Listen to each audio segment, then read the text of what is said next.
As a community, we're really trying to reach out to people and understand what is XAI. He built it without us even knowing that it was being built. We had to watch this over X or Twitter. Brent Mayo, Elon Musk would tweet often about where they were in the progress, how fast things were moving. To train an AI system, a data center requires an enormous amount of electricity. The question was, where would the power come from? Most companies, when they come to the city of Memphis, they plug into our power grid. That's what you think would happen. Why would this be any different? Unfortunately, we learned because it is a billionaire's corporation, it would be a lot different. XAI made a deal with the local electric company for 150 megawatts of power and agreed to build a new substation to help meet that demand. But Musk's ambitious plans suggested he would need much more power than that, and fast. Soon, people started to notice some unusual structures outside the facility. I drove out there, and the first thing I did was hear the turbines. You can smell it as well. Such a disturbingly unique smell. From the road, Keyshawn and others could see a row of machines that are typically only used for remote or emergency operations. Mobile gas turbines.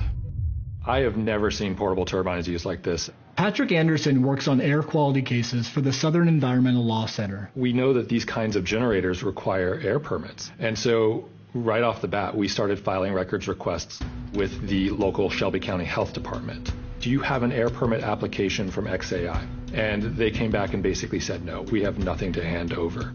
We also filed records requests with EPA to see what they had. They also did not have details on what is on the ground out there. Nobody from the regulatory side, the health department, the city, EPA, has told the public or us really one iota of what's actually operating out there. Elon Musk pollution is deleting black people. In Memphis, Elon Musk is making a play to control the future of artificial intelligence. His company, XAI, says it has built the biggest supercomputer in the world with lightning speed. Paul Young is the city's mayor. It represents a tremendous opportunity, an opportunity for us to take our economy to the next level. First thing I thought when I saw this was, who is us? Because how does Elon Musk building a pollution factory in a predominantly low-income black neighborhood help us? Paul Young is the mayor of Boxtown, Memphis. This city has an average income of $36,000 annually. Now, Paul believes a big project like this will bring increased tax revenue to the city and provide jobs for locals. But he's a politician, so lying comes with the job. I think locals aren't gonna get those jobs because 99% of them are probably not qualified. So they'll be flying in outsiders. And what I don't think the mayor realizes is if the air is too dangerous to breathe, other businesses will not open in the town. People will not move there, not even for a good job. The people who work there will bring their food from home so they don't have to leave the facilities for lunch. They will work there and then go home where their families can be safe, where they can breathe clean air. XAI says it will create $100 million in revenue and hundreds of jobs. But the digital future needs power, lots of it. These are the gas turbines fueling the supercomputer they call Colossus. They emit hazardous pollutants like formaldehyde and nitrogen oxides, according to the manufacturer. Just over this fence, you can see and hear the turbines churning 24 hours a day, 7 days a week. Without them, the data center does not function.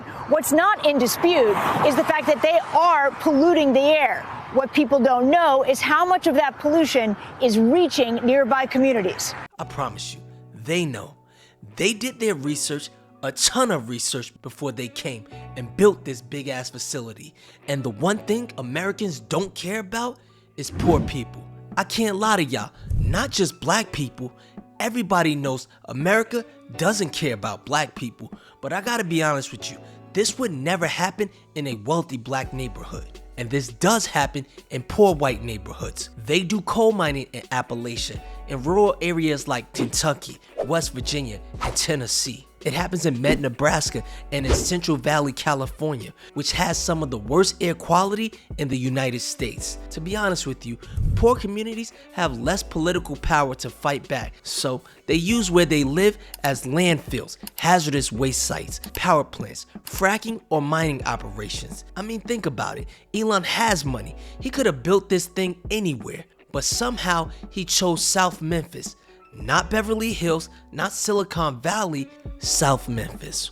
Why? Because the land is cheap, the laws are loose, and the people are overlooked. But let's continue. Easter Knox lives 2 miles away. You smelled it Yes, Lord. right away? I sure did. Well, you know, after they got situated, I started smelling it. Knox lives in Boxtown, a mostly black, low-income neighborhood in South Memphis, The health department, they need to be ashamed. where industry has taken a toll for generations. There's a lot of people out here who got medical problems like breathing issues. Cancer risks here are 4 times higher than the national average. Cancer killed her father and other relatives, Knox tells us. Life expectancy here is 9 years less than the national average. This country has always prioritized profit over people. And you know, they don't care about the people because Elon just showed up. No public town hall, no vote, no community input, just boom. Hey, we building this thing that might cause cancer. And guess what? I'm sure you don't mind. I mean, seriously, some folks found out from the news, not the city. And when they did ask questions, nobody had answers. Elon Musk's company is not to blame for those numbers, but that legacy and those turbines have triggered a backlash against XAI. Hello, everyone. A recent health department hearing turned into a shouting match. An executive from XAI ducking out a side door. The mayor says the city is hoping to start testing the air in the next 2 months. Right now, there are people in that community that feel like they have been railroaded by XAI, that they weren't a part of the conversation when it was approved, and now they're bearing the brunt of its existence. Well, I think it's important for us to have direct dialogue. I take their concerns deeply serious. When it comes to the mayor, Paul Young of Boxtown, Memphis, I'm here to tell you right now, we don't care. Let me tell you something. We don't. Among their concerns, the company is running the turbines without a permit. But the health department says that's okay for the first year. And why would the health department allow no permits for the first year? By then, the damage will already be done. And after city officials said there were 15 turbines, environmental advocates released this thermal image. They say it shows twice that many active. As soon as we saw the image, we called like, hey, we had a conversation. What's happening with these additional ones? So they're not using those? No, they're in idle mode in case they are needed. To figure that out, Patrick and his team hired a photographer to capture the data center from above.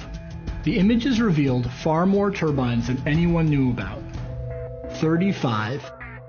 I couldn't believe it. I was absolutely stunned. How do we not know about this?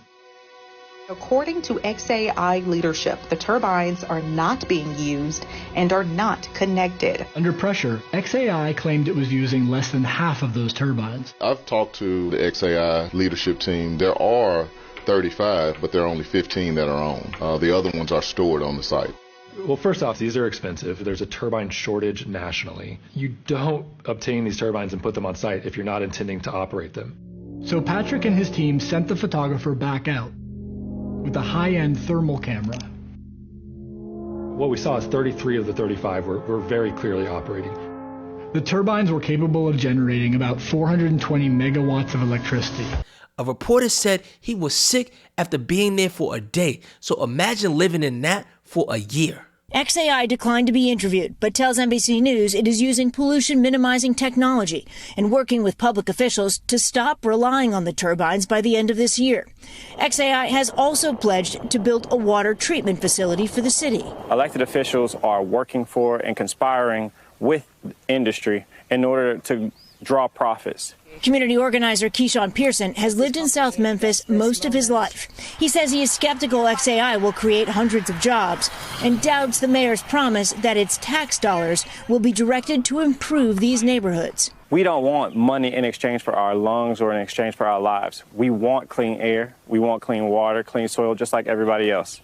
The bottom line is, I believe, allegedly, There has to be something in it for the mayor, because there's no way he didn't know, and it's unfortunate because even after all of this backlash, XAI is already building a second supercomputer nearby, even bigger, that will need even more power, raising new questions and more anger among some residents, Lester. Okay, Stephanie, thank you. yes, they plan to destroy this town, because if you thought you couldn't breathe now, imagine when they finish building the second facility.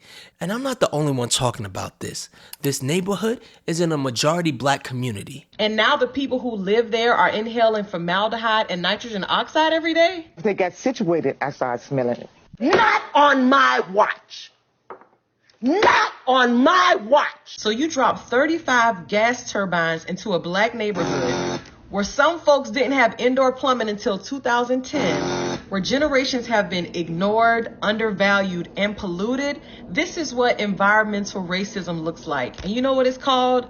Boxtown, Tennessee. This creator goes on to discuss the history of Boxtown, Memphis. This neighborhood was founded by emancipated slaves and freedmen. They took boxcars from the railroad yard and turned those into homes, and that's how the neighborhood got its name. So in 1975, a lawyer became the mayor, and he filed a federal lawsuit saying that Boxtown had been abandoned. As a result, they were awarded $3.7 million to improve the area, and 4 years later, some of the houses still lacked indoor plumbing. Dr. Wilkinson also explains that it's not just the air pollution that bothers the residents. The facilities are noisy as hell. These turbines are loud, and they run 24 hours a day, filling the air with chemicals linked to asthma, cancer, and cardiovascular disease. While these residents are already dealing with low life expectancy, they pay some of the highest utility bills in Memphis. But guess who gets a discount on energy rates? Elon does. And this town is no stranger to environmental racism. They tried it in 2019 with the Byhalia pipeline. They called Boxtown the path of least resistance. But the community came together and they said no. And now they're fighting again. And so the city said that they'll test the air in 2 months. In 2 months, while the people already coughing, have asthma and wheezing, wondering what's going to happen next? And let's be honest, how are they going to test anything with EPA protections being rolled back and environmental staff being laid off? And this is not about a permit. It's about who gets poisoned and who gets protected. Boxtown deserves better. And the mayor is probably hoping that we'll stay silent. So let's make some noise. It's Tennessee State Rep Justin J. Pearson here. All of these gas turbines could emit up to 17 tons of formaldehyde into the air. And they haven't gotten a single permit. Submit your public comments. Send in public comments like your life depends on it. And I made y'all a template. So you can either use this template, go ahead and take a screenshot. So if you don't want to use that template, just make sure you write one that hits on these 4 points. Deny the current air pollution permit. Investigate all permit violations. Conduct immediate and transparent air quality monitoring. And hold a public hearing to allow Boxtown residents to voice their concerns in person. Now, I already sent mine in. Make sure you email yours to shelbytnhealth@shelbycountytn.gov. You don't get to poison a community and call it progress. Please repost this and send in your comments. I am 100% an advocate of advancing this country, but not at the expense of other people's health. And I probably think like that because I'm not as poor as Oprah. Huh?